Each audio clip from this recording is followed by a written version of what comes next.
This is Scott Kaplan and Crew Tonight. The very best from today's Scott Kaplan and Crew show on the mightier 1090 AM ESPN Radio. SoCal Sports Talk. Here's Scott Kaplan, Alex Padilla, and John Browner. All right, everybody, it's Kaplan and Crew from the 7 Mile Casino Studios, 7milecasino.com. I got Grande and the Brown Man. It's Thursday afternoon, and the big story we're talking about today is the Padres signing Xander Bogaerts to an 11-year, $280-ish million contract. What this means for the team, where it moves bodies to. We've been talking about all of that just to get on the air and get started. My question at the end of the first segment, though, was this. How has this all happened? How have the Padres gone from a generation ago, ownership telling us we cannot compete financially with the big markets? The Dodgers have a $250 million TV deal. The Padres have a $50 million TV deal. Therefore, just understand this, fans. We're doing the best we can, but we'll never be able to compete with those guys financially. So that's just the reality of our industry. How did the Padres go from selling that philosophy with previous ownership to where they are today, where they're in on Aaron Judge and they're in on Trey Turner and they signed Xander Bogaerts? And now between Manny's $300 million and Bogaerts in this crazy contract and Tatis in the deal they gave him and having Soto and the move they made to get him last year, how has this happened to our little San Diego Padres? Perhaps here to answer those questions, special assistant to the CEO and former Padre great himself, Mark Loretta, returns to Kaplan and Crew from the 7 Mile Casino Studios. Hi, Mark. Gentlemen, good morning. How are you? What a time to be alive. What a time to be a Padre fan. Yeah. How has this happened? Well, I think the bottom line is that it proves that if you invest in your product and you have a good product, for example, if you're manufacturing a Lexus and you can charge more than a Toyota, people like that Lexus and they will pay for it. And I think the revenues with how the fans have reacted with their attendance, what they've bought in merchandise, the buzz around the team. Yes, we don't have a $250 million TV deal, and there is a limit, a maximum to what the San Diego market can produce revenue wise, for sure. It's not going to be like the Yankees, but we've, and credit the business side, credit the owners. They've invested in their product. People have responded, and they have generated the type of revenues that can sustain a top 10, and in this case, I think a top 5 payroll in the game. It's amazing, and I think if the ownership had gone out and signed a bunch of guys, and the fans hadn't responded, and you were getting 20,000 a game and all that stuff, it wouldn't work. But it pencils out because Petco Park's full, ratings are good, corporate sponsors want to be involved. Petco Park is the top ballpark in all of baseball. People want to be there. They want to buy food and beverage. They want to buy jerseys. And that's the bottom line. The revenue has gotten to the point where it can, I don't say, cover everything, but get close to supporting that type of payroll. So, Mark, is a guy like Peter Seidler, who I know Peter, but I don't know him like where I'm going to call him today and say, hey, you available for lunch this afternoon? Let's just have a quickie lunch. I mean, I know Peter probably better than most people that are just, sports media people in town and covering the team. I kind of know him outside of baseball and have a slight business relationship there. Is Peter Seidler the kind of business guy that goes to all of the investors? Because there's more than just Peter. There's lots of very wealthy people who are investors in the Padres. And is he selling like, hey, guys, if we invest dollars and we get better players, the entire business goes up, and that's what I'm wondering, is that where the money comes from to go out and make these kinds of moves? Or is it, like you say, is it merch sales and beer sales and tickets? How would you describe it for people who are really curious about the business? I'm glad you brought up that point, because a lot of people figure, well, it's just Peter, cutting checks for all this. And like you said, there's a robust ownership group that owns quite a bit of percentage of the team. And a lot of those guys, by the way, are left over from previous ownership groups who have been extended the invitation to stay on by the Seidler. So my guess is that Peter has convinced them to spend at the levels where this team can be competitive and swim in the big markets with the big free agents. And in turn, I think he predicted correctly how this fan base would respond. And having that ballpark is such an asset. Now, we don't have the TV money, but being at the top 5 team in all of attendance, we've grown our attendance more than any other team in the last decade. Has paid off. And you're right, professional sports, the value in professional sports basically is in the resale value, in the franchise value. That's just kind of the way it is. Now, there are some teams certainly that run at a profit. They decide to run their business, quote unquote, logically, where they can turn a profit and return money to their investors. But I think if this is it's a different kind of investment, right? This is not an investment that you're going to make hoping to cash flow. It's not an apartment building where you're just going to have your money coming in all the time. I think the ownership group really, and to Peter's credit, has convinced them to let's try to run this business as close to break even as we can, provide a great product, have a lot of fun doing it, and then the value of the franchise has gone up, tenfold probably since they've not tenfold, but 3 to 5x probably from where they bought it. Oh, for sure, dude. Listen, I'll tell you guys this real quick. And then Alex and Browner, I know you guys probably really want to get into the Bogaerts part of all of this. And then, the Tatis part of it and the baseball side of it. But I'll just, one more thing on the business side, Mark. I had friends of mine who invested in the Padres. I don't want to sound like a dick here. I'm just saying these are guys that I know, Browner, right? That's some coastal elite stuff right there, isn't it? You sound like a dick. No, man. Nah. Yeah, that's coastal elite, isn't it? Do your thing. I mean, I ain't flying first class like Grande here. I don't have a brand new Acura. Buying new cars. Yeah, I don't have a brand new Acura. Yeah. I didn't buy a condo in North Park. I mean, I'm just saying that I get married and put out a Jerry Bruckheimer level video. You didn't do none of that. No, I mean, I'm not that kind of coastal elite. But You're talking about me? Yeah, we're talking about you. Who else? Yeah. I don't know. Yeah. Mark Loretta, we're talking about Alex here. I'm homeowner, new car, recently married, flying first class. I mean, Mark, it is what has happened here to Grande. I mean, I'm kind of like the Padres, man. You invest in the product. You invest in your own product. Well, I remember Alex saying one time, fly first class or your heirs will. So that's his philosophy. Damn right. So listen, I last thing on the business side, I have a friend of mine who invested in the Padres. This is back when the ownership was Jeff Morad. Now, Jeff never closed the deal, but Mark, as I recall, Morad was buying the team from Moores back then for like $400 million, right? So these guys stayed in as the ownership went from Morad back to Moores, from Moores to the Seidler group, which was really Peter was kind of in the background at that point, and from then the franchise being sold at $400 million to today, the Padres are probably worth, I'm just guessing here, $3 billion. I don't know if it's that high, but it's certainly 2. Okay. So that's that. What is that? That's a 4x return right there. Yeah. I mean, and that's the tricky part, right? So you don't get that equity out until you sell the team. I don't think there's any thought of selling the team, but I do think if you're an investor, let's say you're a small minority investor, you could probably find somebody to take your piece out at a pretty good multiple. Oh, no doubt. And the guys who are the people that we're talking about here, these are not the kind of people that are like, yo, I got to get this money out, man. I need this money. These are the people. Time. That was my point. It's not an investment. It's more of a community. A hobby? Hobby. Well, it is. It's not where you're going to try to make your living on, but you're right. The guys who have been able to and gals who've been able to invest in the team, it's money that they can stand to tie up and not have to live on. Right, exactly right. Mark Loretta is here. He's the special assistant to the Padres CEO, and the Padres make yet another monster splash in free agency. They were in on Judge. That didn't happen. They were in on Trey Turner. That didn't happen. They get their man, Xander Bogaerts. So, Grande, Brown man, have at it with Mark Loretta. I think the first thing that I believe is to be put on a billboard somewhere is a thank you to the owner and the ownership group, because they saw what the fans did.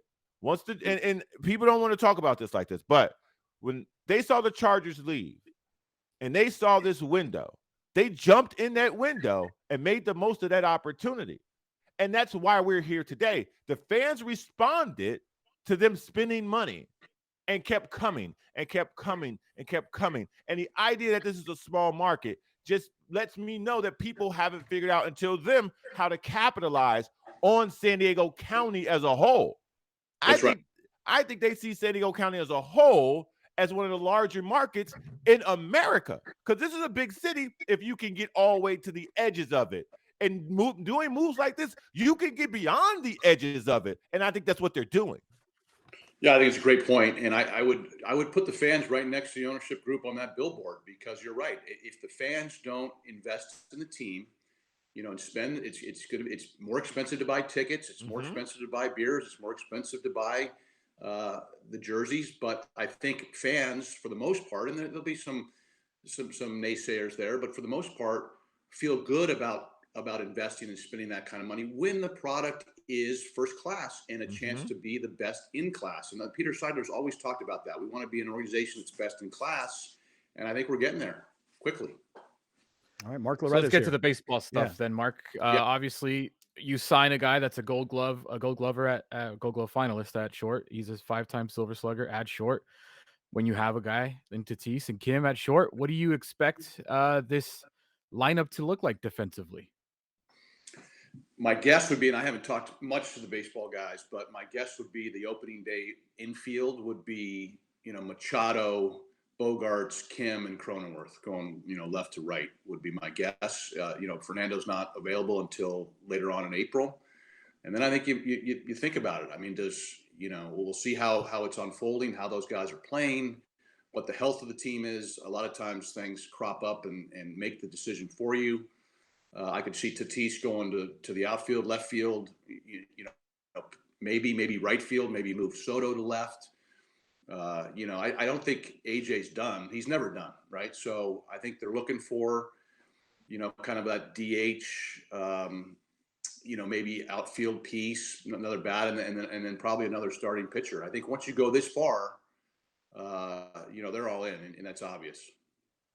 Mark, what are you, as just your opinion, being inside the organization, how do you handle Tatis? Because I've always felt like he had sort of a fragile ego. And now coming off the shoulder, the wrist, the PEDs, you've signed an all-star caliber shortstop. How do you massage his ego? And maybe I'm overstating it. How do you massage him into feeling good about playing the outfield if that's not what he thinks he is?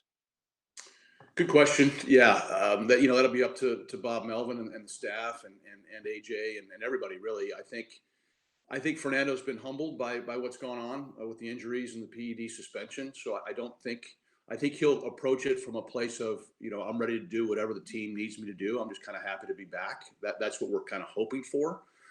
But if it goes the other way and he would demand to be a shortstop or whatever, I think then who knows? There's trade opportunities, potential, but we're not hoping. I think everybody's hoping that he comes back, humble, hungry, ready to do whatever the team needs. And I think, Bogaerts, I've heard is nothing but top notch. I mean, I talked to Alex Cora. He's one of his favorite players he's ever been around. So you've got guys like him and Manny, and I think Fernando. Hopefully will take from their lead. Those guys are unselfish players and really come together and just want to win the World Series, which I think everybody does. Based on what do you think that the Padres are in communication with Tatis so that he understands what they're doing and why they're doing it and what it means for him, and this way he doesn't show up and there's conflict or issues?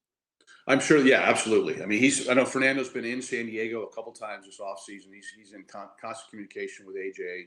I think Bob has reached out to him several times. I don't know if they're briefing him on, hey, we're thinking about bringing this guy in, or what do you think? I doubt that, but he's definitely in the loop. He's not like out of sight, out of mind for sure.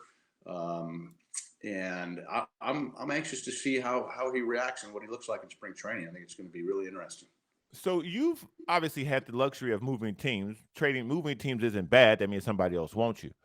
When you go into a different locker room, like Xander's going to come into this locker room on a team that hadn't been this far in a really, really long time.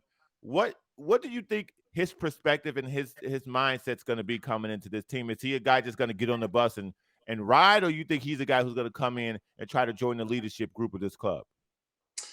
My sense is he's going to come in and kind of feel it out for a little bit. I think he'll defer to Manny and Joe and kind of the leadership group at first. And I think those guys, once they build trust, he's coming in with a sterling reputation. I mean, this guy has been the captain of the Red Sox essentially.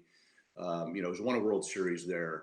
The guy is universally revered. So I think he starts with that. I'm sure these guys know him. They know him probably from winter ball. They know him going back. The fact that he's got some Latin descent, I think helps him too with those guys. And I think he just comes in seamlessly and is excited and does all the right things, is my guess. Hey, Mark. So reports say, not an official, but the offer would have been $400 million for Aaron Judge. The reports that it was 360 or something like that for Trey Turner, which leads me to say, well, there's still 120 million left out there. So is Carlos Rodon, or what are we doing next? I mean, I still see little holes here and there. Obviously, the top of this lineup is ridiculous, but they don't really have a legit DH guy. They probably have, they have Martinez and Morejon in the rotation, but Blake and you are free agents after this year. There's still stuff that the Padres need to do. What do you think is next? Yeah, I wouldn't look at it, Alex, as okay, they didn't spend the 400 or they have 120 million that are left. That's not really how it works. I know. These are special guys that you only have a crack on once in a while. A guy like Judge, a guy like Turner. I don't think there was ever a formal offer made to Judge. I think once Turner went someone else, then they kind of brought Judge in and kicked the tires and I think made it pretty enticing. But I don't think it was an official offer for him. It was kind of late in the game to get in on that. And I think they've always wanted one of these shortstops, Bogaerts or Turner, because they're special players, irrespective of their position, right? They do a lot of good things on the field. Bogaerts, you're talking about a 10 or 11 year deal. I imagine, I haven't talked to anybody about this, but I would think, in years 7, 8, 9, 10, maybe that's your DH. Maybe he's like, Martinez from Seattle, who in his late 30s and 40s was one of the best DHs in the game, that type of thing. So, they're always thinking about different things, and they're going to look for pitching. They're going to look for a bat. This is not the final roster you're going to see in spring training. Mark Loretta is here. Go ahead, Brian. So when you make these kind of moves and you spend this kind of money, oftentimes now you need to start shoring up your farm system. Where are we at as far as the farm system goes? So the farm system took a big hit with the Soto acquisition, of course. However, when you add free agents like this, then you don't rely on your farm system necessarily in the short term. So what that does is it buys AJ and his group, the scouting department, the player development department, a couple of years to rebuild and restock. I mean, they still have some high-end prospects. Jackson Merrill is the first guy that comes aboard. Everybody's raving about this kid. Another shortstop, left-handed hitter, supposed to be a stud. He's 19, 20. What's he going to look like at 22, 23? You'd be able to give him the time to kind of develop now. A couple of drafts for AJ and his group is a long time. He can rebuild. He's rebuilt the farm system on multiple occasions, and I would expect that to happen in short order. All right, Mark Loretta, the special assistant to the Padres CEO. We are the next day. It happened last night, but the Padres signed Xander Bogaerts. The Padres are giving away money like it's the early 90s and it's the tech boom. I mean, my goodness, dude, it's just unbelievable. Hey, let's change the paradigm. Let's say not giving away. Let's say they're investing in players. Yeah. Well, the players are the problem. I mean, I'm just saying, let me rephrase it. Spending money. How about that? Yeah. Even that. I mean, every business has to spend to make. Yep. Just like any other thing. And so when your product's better, your business should be better. Amen to that. Well said. Well said. I needed to hear that right now. Thank you, Mark. Seriously, I got other stuff going on in other businesses, and man, that actually was very prophetic. Yeah, it's interesting. My parents are in town, and I just mentioned this morning the contract for Bogaerts are like $280 million. Well, you were born too early or something like that. I said, listen, I mean, every generation of players can say that. if you go back to, Hall of Famers who played 20 years before I came around, they probably made 1/10 of what I made. And it just kind of goes like that. And I think, the industry is in a good spot, and, it's supply and demand at the end of the day. Yeah. Hey, Mark, parents are in town. Have a very happy holiday season, dude. You too, buddy. Yeah. You You too. got, Thank you're going to hit, I just got, You guys doing some Santa Claus thing like you always yeah, do? the Santa Crawl's coming up. I'm trying to remember. Is it this week? Man, It's the 21st. I'm going to be out of town, unfortunately. We're having a family reunion down in Mexico. I'm going to miss it. I love the Santa Crawl, but yeah. a lot of good stuff going on. A lot of the Padres have a pretty robust holiday giving program. This morning they were out giving a bunch of bikes to kids. Yesterday, we served at Father Joe's Villages, things like that. And tonight's the company Christmas party, so I think it'll be a pretty raucous one. Very festive, festive holiday party tonight. Season, and after Bogaerts signed. So if you're down in the gas lamp, heads up for the Padre front office. Hey, Mark, great to talk to you. Stick around, everybody. We have a lot more to get to still on what the Padres have done. We'll get back to it. We're in the 7 Mile Casino Studios. This is Kaplan and Crew on a Thursday afternoon. Kaplan and Crew tonight is brought to you by Jackery Solar Generator. Explore further with Jackery Solar Generator.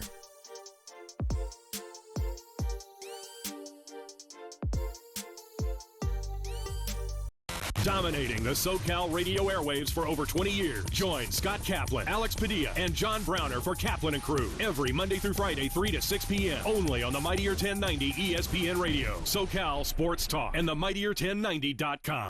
Absolutely. The best part of the day is working with the team and working directly with customers.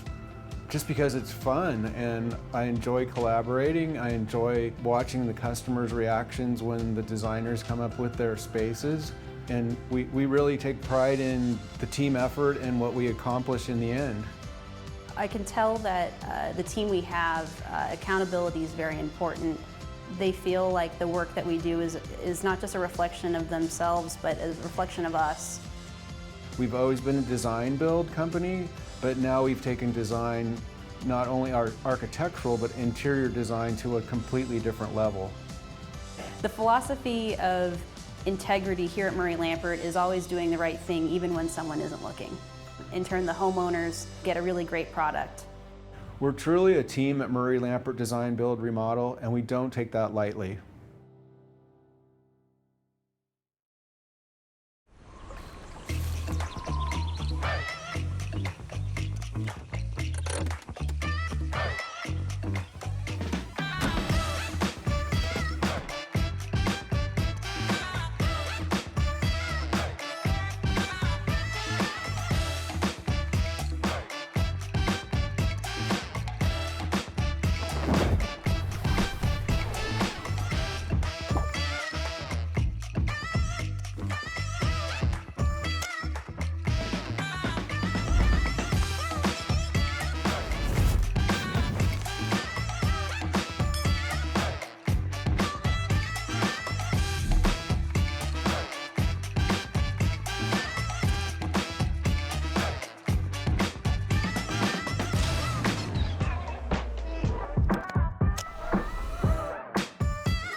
Your next outdoor family adventure awaits. Exploring and adventuring to new places, creating beautiful memories for your ultimate family experience using clean and pure energy.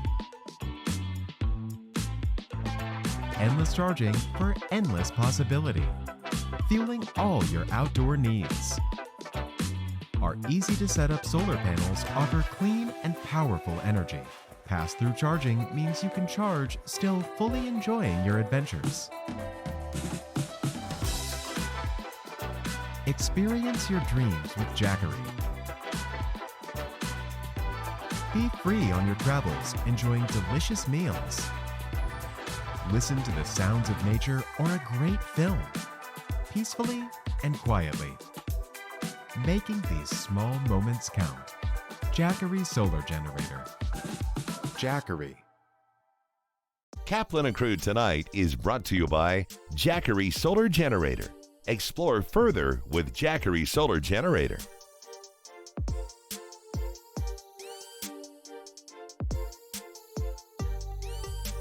Listen to the Mike Greenberg Show, 7 to 9 a.m. Pacific, Monday through Friday. Greeny brings his unmatched depth of sports knowledge, fun, and entertainment back to ESPN on a daily basis. The Mightier 1090 ESPN Radio, SoCal Sports Talk, and the Mightier1090.com.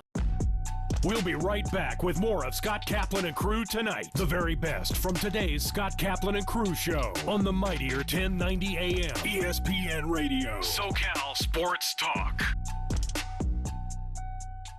Hey, everybody, I'm glad you guys are watching. And right in the middle of the show, I love to talk about one of our great sponsors. In this case, it's Jackery, and you can visit them online at jackery.com. And a couple of Jackery ambassadors, brand ambassadors, are standing by. This is Giselle and Steven, who I've been looking at their website, The Lover's Passport. Hey, guys, first of all, welcome. Glad to have you guys here. How you doing today? Amazing. Doing great, yeah. Thanks so much for having us. Tell us what The Lover's Passport is. I've been looking at the website, theloverspassport.com, and I am so jealous of the two of you guys. Well, it kind of started as just a side hustle for us, a little couples adventure blog, if you will. And it slowly turned into a passion project of ours during COVID lockdown. And we bought our first camera in April of 2020 and just started capturing all of our adventures instead of just writing about them. And fast forward to present day, now we're both full-time travel photographers and adventure enthusiasts. Did you guys know that you had the eye or the talent to be good photographers? Because I take a lot of pictures and I don't think I'm a photographer. I'm just a guy who has a bunch of pictures on my phone. We're completely self-taught from YouTube. Yeah, I feel like we used to model for one of my friends when we did different hikes. So we both loved hiking. And then eventually we were like, why don't we just buy our own camera and we can take some of our own pictures? Because we followed some of these other travel couples that inspired us a ton. So we were like, we could totally do this. Wow, that's so cool. You guys learned photography on YouTube. Yeah, YouTube University, as we say. Oh my God, YouTube U. That's awesome. You guys should have shirts that say YTU. Yeah, I mean, you can learn. I have a degree in film and media, but I never did the production side of it. And the resources that are currently available online to whether you're learning photography or a totally other skill, it's incredible these days. Where are you guys from? I read that you guys are both California people. Is that right? Yes, born and raised in Southern California. Where are you guys from? I'm from Ventura, California. She's a little bit south. Yeah, I was born and raised in Woodland Hills. Okay, gotcha. Valley girl. Gotcha. Okay, well, this is perfect because we've got a lot of people watching on Cox Your View throughout San Diego, Orange County, LA, Santa Barbara. So all your people are going to definitely get a chance to see all of this. So you guys become full-time travel adventure bloggers. I've been reading a bunch of your blogs. My son goes to college in West Virginia. I see you guys have a full thing on West Virginia. That was really cool for someone like me to read. Yeah, we loved West Virginia. It was beautiful out there. I think one thing that we really try and do is a lot of states travel, especially coming out of the pandemic. And a lot of hidden gems are just right around the corner in the States. And a lot of people think, you have to go to these beautiful international destinations, but there are so many hidden gems to explore in the state. And a lot of them there were tons and tons of these beautiful waterfalls out in West Virginia. We were really impressed. So you guys become travel, adventure, outdoor bloggers, if you will. And then who puts the website together and who comes up with the name, The Lover's Passport? That was me. I'm betting you couldn't guess that one. I used to work in marketing before I did this. I was very used to SEO and the back end of websites and writing articles and things like that. So I came up with The Lover's Passport by taking synonyms for couples travel and then came up with names that were still available because I was like, oh, what's something that's going to get a lot of traffic? It's not even, there's no fun story behind it. I just what's searchable and memorable. We would be doing a lot of international travel, but then pandemic hit. So we kind of pivoted from lots of international travel and started doing a lot of road trips to really highlight the States. So jealous, dude. So jealous. So tell me this, you guys are photographers, so you need a lot of power. You've got equipment with you. You're also blogging and you're working on your website. So you have to, be able to be powered. And that's where our common partner, Jackery, comes in. Got about a minute and a half. I'd love for you to tell us about Jackery and what products you use and how you use them. Yeah, Jackery's like completely changed the way that we could travel, because before we were always plugging into the car. I think my car battery died like a dozen or so times. And then finally we started using the Jackery, and we can charge our laptops off it. We can charge all of our camera gear. And it's really nice because it also has solar panels. So for our longer road trips, we can be completely self-sustained, where we can put out the Jackery, be able to get some power from that and recharge even while we're pulling a lot of energy from our laptops. And it's just nice if you're a digital nomad or doing remote work. It gives you the flexibility to travel and still get work done without having to worry about your laptop dying in the middle of the desert, So It's such a great tool. We've been using the 1000 for over 2 years now, along with the solar panels, and we just recently upgraded. So we're really excited to continue using our Jackery out on our road trips. Hey guys, Giselle and Steven, it is great to be with you guys. I look forward to a much longer conversation. The website is theloverspassport.com, and the other website that you should know about is jackery.com. And I love what you guys just had to say about powering up and using solar power. It's great advice for people who are going to be tailgating or going to be traveling themselves. Good luck with more of your adventures. You got a new fan who's going to be following you guys on all the social platforms and your website. And thank you so much for talking about Jackery with us. And thanks so much for having us. A real pleasure, guys. Thank you. Back to the show, everybody. Drivers are getting in accidents at a rate we've never seen before, jumping 18% since 2020. There are higher incidents of speeding and more aggressive driving since the pandemic began. Please slow down and drive safely. It can save a life. Murray Lampert's design process is very collaborative. We love the process, and what's best about the process is the way that it can flex as needed. So if there's a new piece of technology that's available that's really going to help us out, make a more accurate model, we're going to utilize that. We'll send the measure-off team to the house, and they will end up scanning the house using drones, LiDAR scanning, lasers, and tape measures to measure every square inch of the home. Then they'll take that information back to the office and build a 3D model of the home. We'll be upfront and honest if they're asking for things that may be out of their budget. We're going to let them know up front. We're always motivated to strive for excellence. There's kind of not another way to be. We do the best work we can and ultimately make the homeowners happy. What makes me proud is when we present that 3D model to the homeowners and we wow them. Sometimes we even bring tears to their eyes because they love the design so much. That brings me a lot of joy.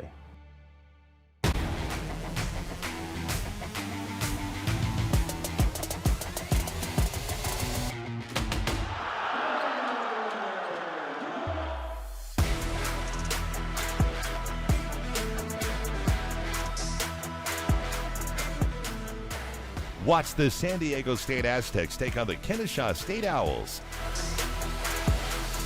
December 12th at 7 p.m. only on YourView and YourView.com. I feel like I have the fun part of the job where I get to help out and make my clients' houses look beautiful.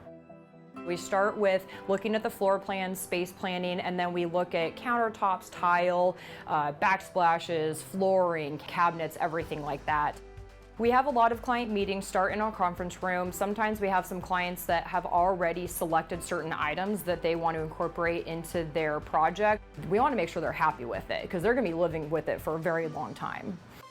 Sometimes we'll do something that goes totally with the style, and then we'll have a total outlier option for the client. And a lot of the times they end up going with that because they want to see something totally different.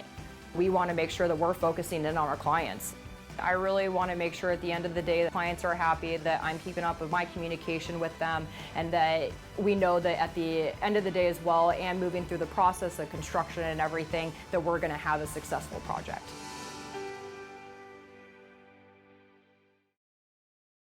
At the Barnes firm, we're seeing more pedestrian and bicycle accidents. Drivers are rolling through red lights, and distracted driving makes every intersection a danger zone for pedestrians. Look both ways when crossing, even if you have the right of way.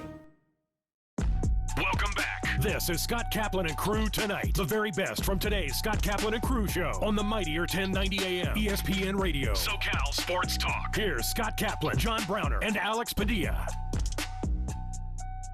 Great friends, it's Kaplan and Crew from the 7 Mile Casino Studios. To everybody that's listening on the radio airwaves of 1090, glad you guys are here. All the YouTube chatlins, make sure you're involved in our live YouTube chat and make sure you are sharing and subscribing. To all of our audio podcasters, happy to have everybody along here on a Thursday afternoon and tonight on television, 7 to 8 p.m. on Channel 4 San Diego, Channel 4 Santa Barbara. And if you're in Orange County or LA and you've got Cox or Spectrum Cable, we're on Channel 118 from 7 to 8 p.m. at night. Now, fellas, we've been talking all day about the Padres making yet another monster splash, this time into free agency. Here to join us to give some additional analysis, longtime great friend, Chris Rose is here, the Chris Rose Rotation podcast. And everybody knows Chris from his work on the MLB Network. But Chris, first of all, good afternoon and happy holiday season to you. How are you? I'm good. I'm sorry. I'm writing down all the stuff you just said. Channel 118. I'm stuck on, where else am I? All our YouTube friends. We want you to hit the subscribe button. Holy smokes, Kaplan. I know. How do people are driving in their cars and stuff. You expect to remember all this stuff? Well, you see, that's the thing. Those are the radio people that I always try and bring over to YouTube, but I always also want to encourage everybody who's listening on radio or listening on audio podcast that there's the video side on YouTube and the video side on cable TV. I know I got to come up with a better way of saying all that. That's okay. But I would say this because, our stuff is all on YouTube as well. For the next few minutes, I've seen all four of the dudes on this. You do not need YouTube right now for the next 10 or 12 minutes. Okay, so let's get this thing going. What do we got? Well, here's the thing. First of all, I love that you're wearing a Padres hat. But before we talk Padres, even though that's what we called for, I have to ask you to think NFL for one moment. By the way, on Sunday nights, it is like my favorite thing to do. I spend so much of my day with Scott Hansen on the Red Zone, and every Sunday night, you take me to sleep, man. And I love what you're doing, and I love the NFL Network highlight show, and I love you and Maurice Jones-Drew together. So I have two NFL questions I want to ask you, or football questions. One, you worked with Deion Sanders for a while, didn't you? Sure did, of course. I wonder what you think, as someone who was his colleague in television, what you think about what's going on with Coach Prime. I was very surprised. I didn't think Colorado was the place for him. I don't know how long it will last, but what do you make of the Coach Prime situation at Colorado? Well, it was interesting because years ago, Deion was like, I want to coach in college. I was like, okay, Prime, go get it. This is when he had his school in Texas. And, I just thought, listen, he'd be able to outsmart everybody and get kids to play for him. And then I wasn't sure how it would translate over to the collegiate level.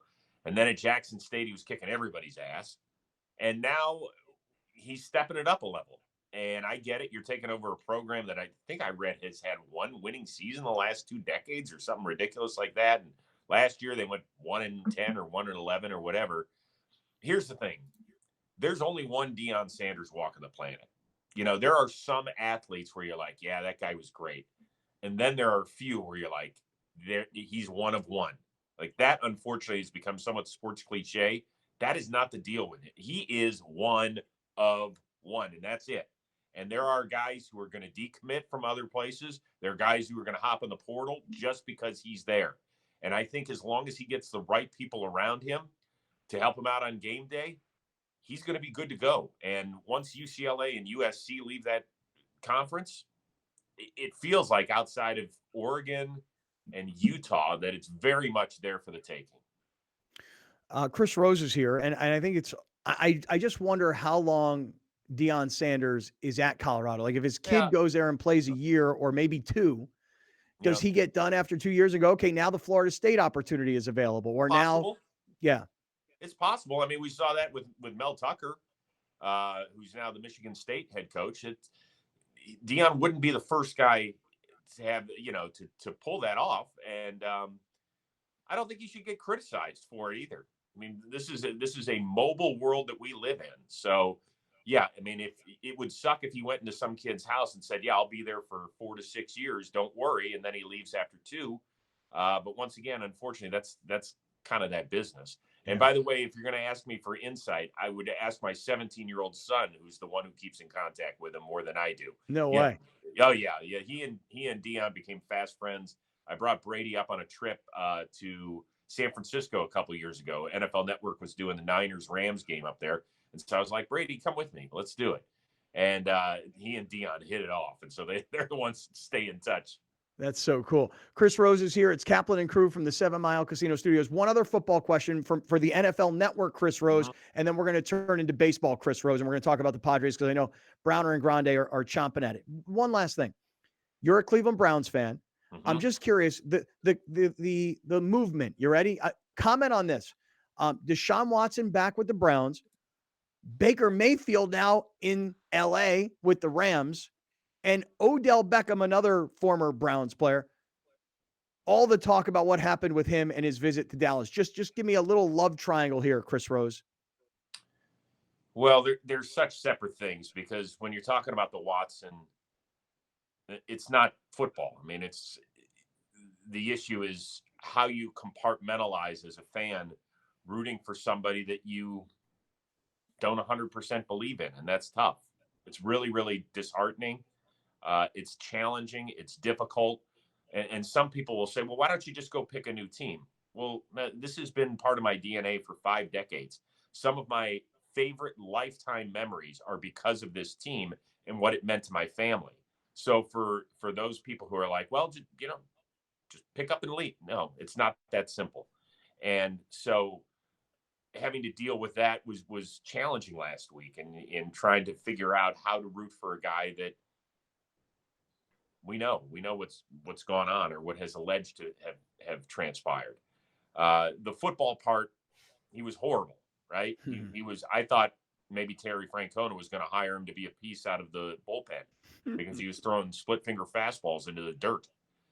So that is just. I look at it as football wise a six game exhibition season for him. Baker Mayfield, listen, I don't wish any ill will on him. I understand why the Browns made a move to obtain a better quarterback because Baker's not a guy that can consistently beat the best quarterbacks in the AFC if Cleveland wants to get past certain squads in the playoff run. It's weird he's in LA and has a chance to play tonight. Like that's to me is really strange. But I hope he gets it back on track. I think you can win games with Baker. I don't think he's a Super Bowl quarterback, but I think you can win some games with him. And then Odell, I mean, I don't know what people expect. It's an ACL tear. You know, not many guys make it back in 10 months from an ACL tear, not even 10 months. So it was weird that Dallas let that information out. I didn't think that was cool, but they did it. I know Browner was all over that yesterday, but let's turn our attentions now to baseball. Chris Rose is here. Everybody knows Chris Rose from his many years on the MLB Network, but now we know Chris from the Chris Rose Rotation podcast. And if you're a baseball fan, I'm sure you're listening to this and subscribing to it. So Brown Man, Grande, the Padres make another score.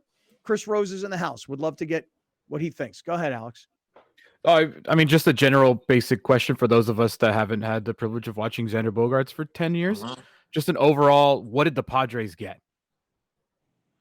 They got a really, really good player in the batter's box, particularly. So he just won his 5th Silver Slugger, I believe, as a shortstop.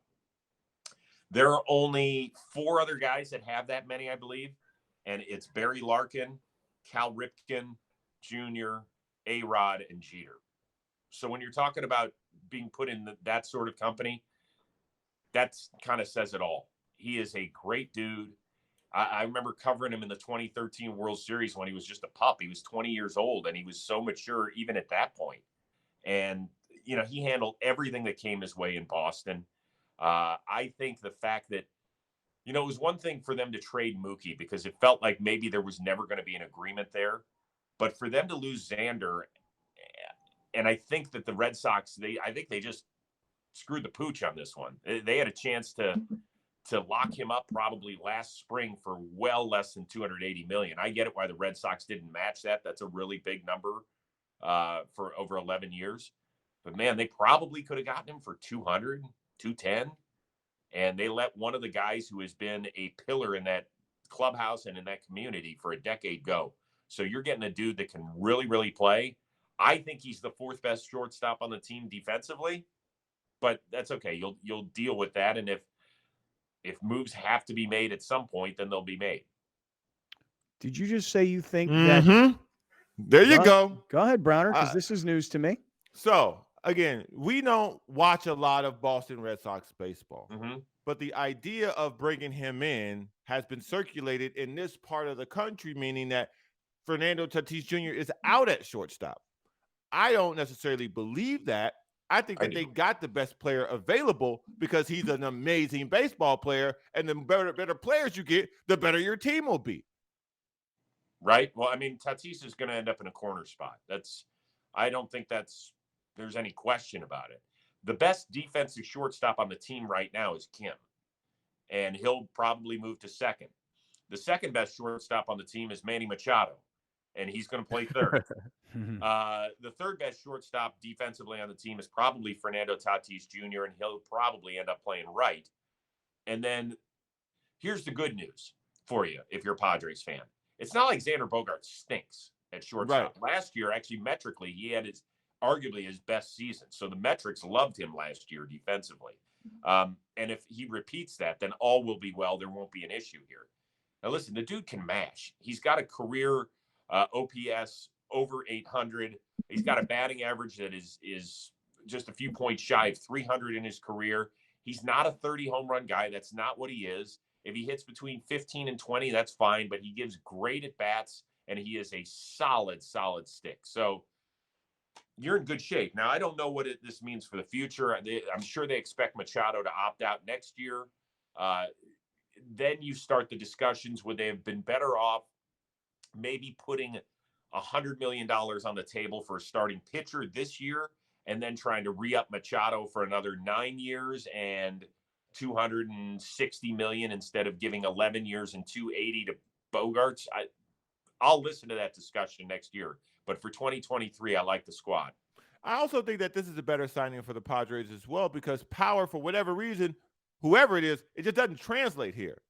Whomever they've brought in an example of, okay, this guy's going to bring power to the lineup, it just hasn't happened. Soto's power never came. Myers' power never came. The guy who Soto, no one liked. Hold on here. Soto's played 2 months. Oh no, I'm in the group of give him time, he'll be fine. But in the terms of what he did do here, it didn't translate. Yeah, Juan Soto also isn't. Neither of those guys you mentioned were expected to provide 35 homers a year. That's just not who they are. Are they supposed to have more pop than they did? Yes. Was it shocking that Josh Bell only hit 3 homers in 2 months for the Padres?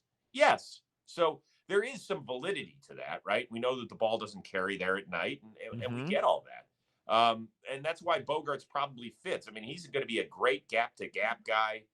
He's going to drive in runs as long as some of their, faster guys get on base. So I like the move. I don't love it, but I like it. Why don't you love it?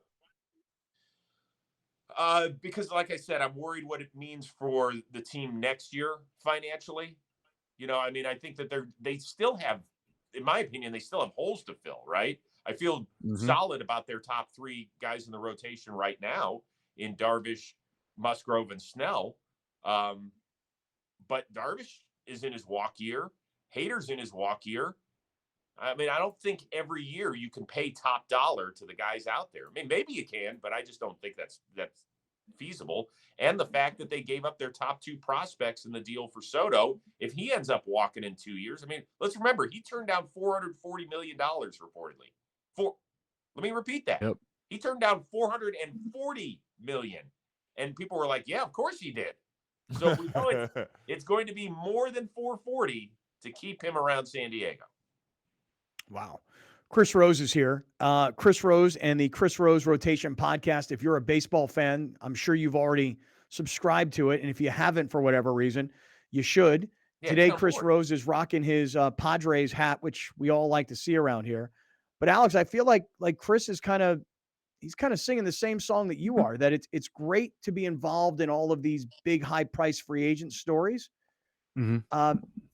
But I wasn't so sure that shortstop was necessarily a position of need. There are, Chris, to your point, and Alex has been kind of preaching this whole thing, there are other holes for this Padre team to fill. Well, yes, but I mean, if they had a face-to-face with Aaron Judge, then yeah, that would have made more sense, right? Yeah.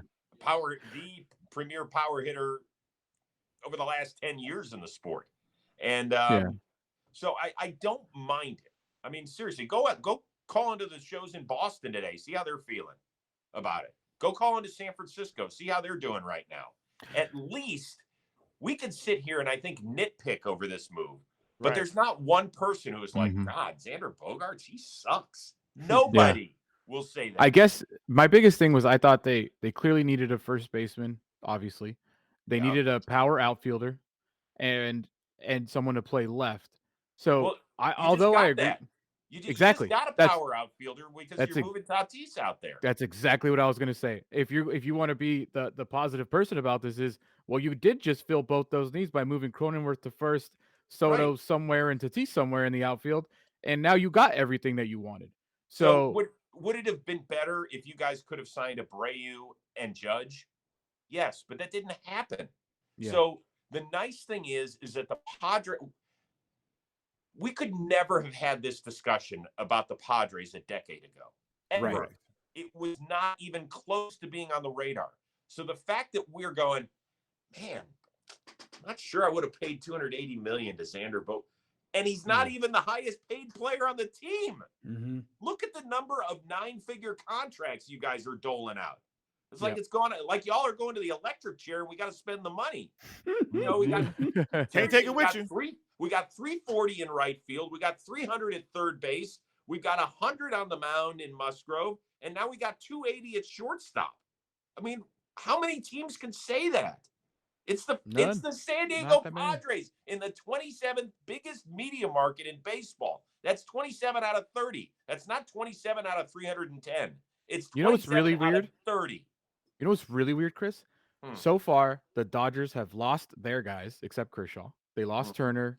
Right. And today, they signed Jason Hayward to a minor league deal. It's like roles have reversed here, at least for now. Obviously, a lot of times has changed. I'm saying at this moment, in years past, Padres are signing guys to minor league deals, and the Dodgers are signing Xander Bogaerts. That's kind of I don't think that's a fair lens to look at it through. I think that the Dodgers and the LA Times, the lens I like, though. Well, I know it is, but we have to call it what it is. And the LA Times did a really, really thorough piece on this. That I think the Dodgers are in a tough situation, and not that anybody in San Diego is going to feel bad about it. Not one bit. Because of the unknown Bauer situation, right? If the suspension is upheld, then they don't have to pay him. If it's overturned or lessened, then the Dodgers have to pay him. And that possibility, in addition to them hitting the tax threshold, could be upwards of $100 million. Mm-hmm. So I think they're sitting here and they're like, where are we exactly financially? Because it's not just spend, spend, spend. If you get over a certain threshold, certain number of times in a row, it's 90 cents on the dollar. So if you were to pay a guy $100 million contract, if you reach that threshold, it's actually $190 million that you're paying him. So there is that to keep in mind for the Dodgers. Wow. What's going to happen with the Trevor Bauer situation? I don't. Dude, let me just say this. I'm going to say this right now. I refuse to talk about Trevor Bauer. Well, I hear you, but I think you have to mention it. I'm not looking at it through his lens. I'm looking at it through why I believe the Dodgers are not spending the way that some other teams. The reason I'm not talking about him, it got nothing to do with all the accusations. True story. Totally true story. Had a very small conversation about Trevor Bauer on the radio in LA. Right. And within about 2 weeks, it was, we demand a retraction for everything that was said. Here's a transcript of everything that was said. This is inaccurate. This is inaccurate. We've proven this. I mean, he has the kind of money that he's kind of got his ears into everything. And so when you talk about him, dude, they'll find out about it. And if I you know. have, yeah. I mean, I'm not talking about him. I'm talking about his situation. So yeah, I don't think I will get any sort of retraction because these are all facts that we're dealing with here. And you have no idea. I couldn't believe it. I was shocked, Chris. I was like absolutely shocked when I saw the letters come in from his legal team. You said this on this day. We quoted you here. We have a full dictation of what you said, I was like, I'm like, I'll never talk about this guy again. I'm petrified. He might come sue me for saying his name. Anyway, I'm half joking here. I feel for you that you went through that, but I will add this, that I'm not surprised. Hey, Chris, it is great to see you. Happy holidays to you and your family. The work that you do on Sunday night on the NFL Network, I swear to you, is my favorite. I love it. Of all the things you've done in your entire illustrious career, I love the Sunday nights on the NFL Network. It's my favorite. Thank you, Scotty. I appreciate that. Yeah, no, MJD and I have a great time. And listen, at the end of the day, it's just football. You know, I mean, that's some people really, really take it seriously, and I get it. I'm a huge NFL fan myself, but you got to have some fun with it. Oh, dude, and you guys do, and you do such a great job of making the highlights fun. Chris, happy holidays to the entire family. We'll see you soon. Thank you so much for this analysis today. Thank you, guys. You as well. Enjoy the holidays, and we'll talk to you in the new year, or until the next time the Padres spend like $300 million on a player. Which could be tomorrow. Yeah, Tomorrow, we get you back. Right. All right, everybody. We are in the 7 Mile Casino studios. Stick around. We haven't even really talked very much football yet. We will get there. This is Kaplan and Crew. Kaplan and Crew tonight is brought to you by Jackery Solar Generator. Explore further with Jackery Solar Generator.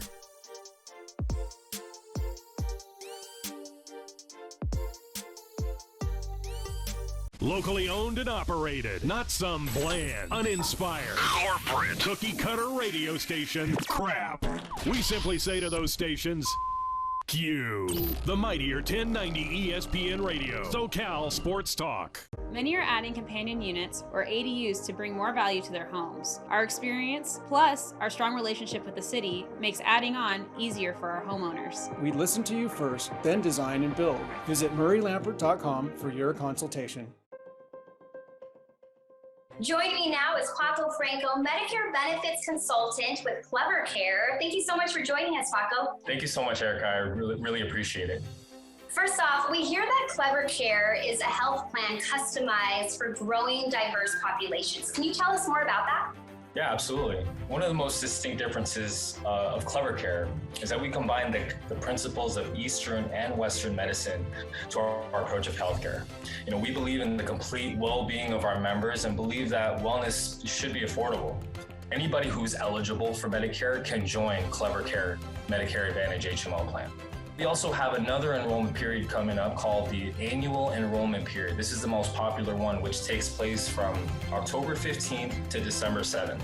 And during this time, you can sign up for a new plan, you can switch plans, you can leave a plan, or simply just return to your original Medicare. Many are adding companion units or ADUs to bring more value to their homes. Our experience, plus our strong relationship with the city, makes adding on easier for our homeowners. We listen to you first, then design and build. Visit murraylampert.com for your consultation. If you're going to count yourself as a fan of this radio station, you'll need to continuously ask yourself one basic question. Am I listening enough? Pro tip, wives are not a good source for input on this. This is the mightier 1090 AM ESPN Radio.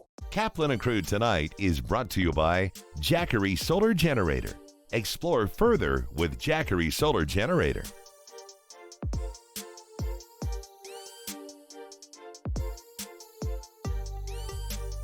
Muéstrame cómo va a manejar papi.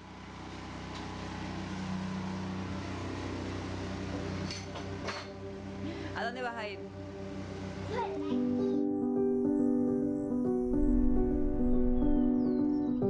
On every mountain and valley you tread, through wind and rain, we're here with you. To shine a light when it gets dark,